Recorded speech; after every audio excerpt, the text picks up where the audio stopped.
Let me read you the Timberwolves stats, peoples. McDaniels, 15-1, 6 for 8. Towns, 14-11, 5 for 18. Gobert, 9-6, 4 for 4. Who cares? Edwards, decent game, almost had a triple-double. 26, 9, 9, 11 for 24. Conley, 16-4. Naz Reid, 14-2. Alexander, 3-3. Anderson, 10-3. Mavericks, Luka, 33. Kyrie, 31. PJ, 16. And Gafford, hell of 4.5 points, but dunks that were crazy. Why did I read the Timberwolves, all the player stats? This was my problem. You guys tell me then, who is their reliable, consistent second scorer on the Timberwolves? I'll wait. Is it Karl Anthony Towns? Because if it is, this is why they're down 3-0. This was my. Now that I'm reconsidering, what was I thinking? Picking the Timberwolves in 6. I'm stupid. I'm the same guy who picked Dallas to lose to the Clippers. I'm dumb. The Dallas Mavericks have 2 closers. Let's go. When it was 3-4 minutes in and it was like 104-104, I knew right there that the Dallas Mavericks are taking it. When the Dallas Mavericks go to the finals, because like I said, no team that was 3-0 has lost a series in the NBA history, and I don't think it's going to happen to the Celtics or to Dallas. The Boston Celtics are fucked. If these games are close in the finals against Dallas, I'm picking Dallas 10 out of 10 times because of the 2 players they have. This is literally LeBron and Kyrie all over again, but Luka is a whole nother monster. The way he controls the game. I mean, you guys already know this. Every year it's switching from Giannis is the best player to Joker's the best player to now Luka's probably the best player. And I think Luka's been the best player, to be honest with you. Except, Joker had them years. But let's go to the game now. What was the coaching staff thinking having Rudy Gobert guard guards? Even Luka Doncic is pointing to the Timberwolves bench saying, why do you have this man on all these guards, or shit, why is he even on the court, I guess, at this point? Such a liability that Karl Anthony Towns and Rudy Gobert are as big men. I mean, I'm pissed because, like, a basketball guy that loves basketball, like, I felt bad for Rudy Gobert. Like, bro, switch up. Someone go pick up the guy he got. Like, bro, Rudy Gobert, a big dude on the perimeter in a no-man's zone, in an island against Luka or Kyrie, or there was even this one play when Hardy was on him, and then he looks at Luka, and Luka's like, bro, take Rudy Gobert's weak ass. And he did. He made the bucket. Like, where was the adjustments for the Minnesota coaching staff? They were getting eaten. He was getting eaten alive out there in the perimeter. That is to some fault Rudy Gobert, because you are the defensive player of the year and you need to show it. But at the end of the day, a big man with guys like that on the top of the key, on the wing, good night. I'll see you later. There is no, like I said, help for Anthony Edwards. I also think Anthony Edwards is still a few years away. When he hit that dunk, though, talk about changing the momentum. Like, it looked like he was like, you know what, fuck my team, I'm taking over. Don't get me wrong, I do like Jaden McDaniel. I like the team they have.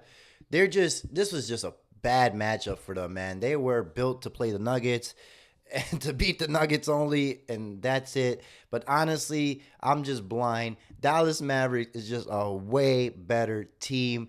They are going to the finals, and I think they're winning the finals, bro. Like, how can you not pick them? Daniel Gafford, I wish he was still a Chicago Bull. The Bulls always get rid of the good players. They go somewhere else.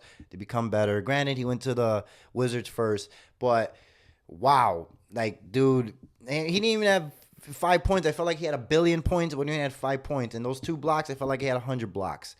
The Timberwolves have no excuse for this game. Lively was out. He got hit in the knee by Karl Anthony Towns twice, and he had a neck strain. So I don't know if he's even going to play game 4. I most likely think he's not. I would just sit him out anyway because you clearly don't need him because the Timberwolves should have beat them.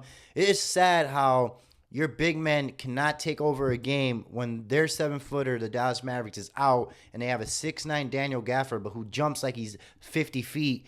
and they have Powell, who is not that really good in defense, and Karl Anthony Towns went 0 for 8 in threes. And why is he not posting up?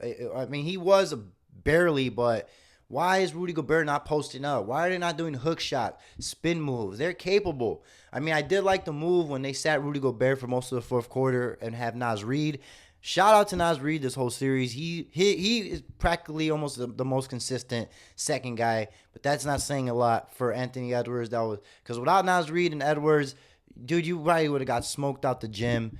The defense is the reason, though, why Timberwolves were in these 3 games, so don't get it completely twisted. But this is what happens when you have lack of star power, because in the playoffs, that shit in NBA shows up. There is no star after Anthony Edwards. There's not. Karl Anthony Towns is not a star. You're paying him like a star. I know he was an all-star. I'm saying stars a lot. I'm done. And he's not showing up. He's having a horrible series. 0 for 8 for threes. Like, I don't know what to say about that. Rudy Gobert, like, oh man, like, I just don't know. Like, he's in the regular season defensive player of the year. In the playoffs, worst player on defense. That's how I feel like. But I know he's great and he could block shots. He was altering shots when guys were taking it up in the paint. But where's the coaching? Like I said, they either needed to go real big in the lineup or they needed to go real small in the Minnesota lineup. I feel like they did neither, so that's what the result happened to be. These are the 2 best closers I have probably ever seen in my lifetime. I know back in the day there were probably better ones. This might probably, if they win the champion, be one of the best duos I ever saw, like almost like LeBron and Kyrie. Kyrie's game is so good when you have like I said, a LeBron James guy who can dominate that 6'8" the ball, and he can be pretty much not even the second option. He's like 1A, 1B, and that's perfect for Kyrie Irving's game. I mean, fuck, they had like 65 points or 64 points together, Luka and Kyrie. And PJ Washington, the trade they made for the deadline saved their season. Like, this was a beautiful trade. It's rare when NBA trades happen. Usually when stars get traded, I said it again, fuck. When they get traded during midseason, it usually not work. But when you get the role players you're missing, like Dallas Mavericks did, that shot them to the sky. I'm never betting against Luka Doncic ever again. One of the most clutchest players in NBA, probably history. One of the best offensive players, probably in NBA history. And he gets way better when it comes to the fourth quarter and the last few minutes. Those spin step backs he was taking, wow. His step back, flawless. The way he draws contact, flawless. This Dallas Mavericks team is just some fun to watch. The Timberwolves, I'm disappointed, man. Like, the adjustments just kill me, dude. Like, how you guys do none is insane. I think next season, and I'm talking like it's over, but it's not. You got to find Anthony Edwards a second scorer, a second star, because you guys don't have one. So you guys let me know in the comments below. It's obviously, I think, going to be a sweep. Maybe in 5 because, Anthony Edwards ain't no bitch. He ain't going down like that. But you guys let me know in the comments below. I'll talk to you guys later. Peace.